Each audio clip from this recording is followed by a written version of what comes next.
Magmamano nga irrigation projects ti manamnama ang may pasdat iti probinsya ti Ifugao ken Mountain Province. Baban iti National Irrigation Administration Cordillera. Ada detalye ni Angel Kim Pengosro.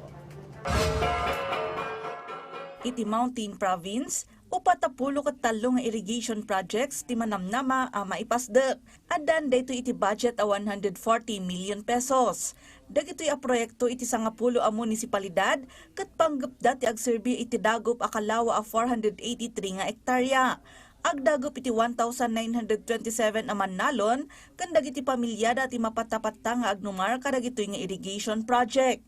10 dito'y kat new small irrigation projects, 5 kat solar-powered pump irrigation projects, 9 a proyekto kat nairanta para iti panakaisubli kadagiti nabaybayan, wenno saan nga operational a communal irrigation systems. Bayt ati 10 a proyekto kat para iti panakatarimaan ti agdama a communal irrigation systems. Kabayatan ti aktibidad, nasurok 280,000 pesos operation and maintenance subsidies, tinay presentar para iti panakaiwaras kadagiti nagduduma nga Irrigators Association iti probinsya.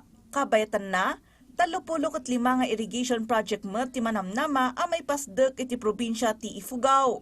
Napondoan met daytoy iti nasurok 150,000 pesos.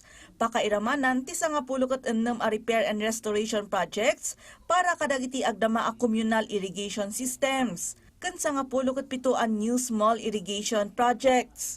Duamat laeng a proyekto ti maimplementar babaan ti Rapid Irrigation System. Ti kakaiso na ang National Irrigation System iti probinsya, apag numaran ti nasurok 1,004 a mannalon. Para iti calendar year 2026, maiwaras dagiti proyekto iti intero a probinsya. 3 iti Aguinaldo, Hingyon, Mayoyaw, ken Tinok. 8 iti Asipulo, 4 iti Banawe, 6 iti Kiangan, 2 iti Humduan ken Lamot, ken maysa iti Lagawe.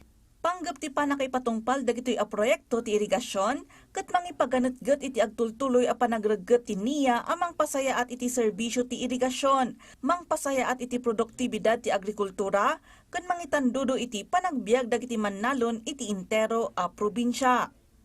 Angel Kim Pengosro para iti Pagilian.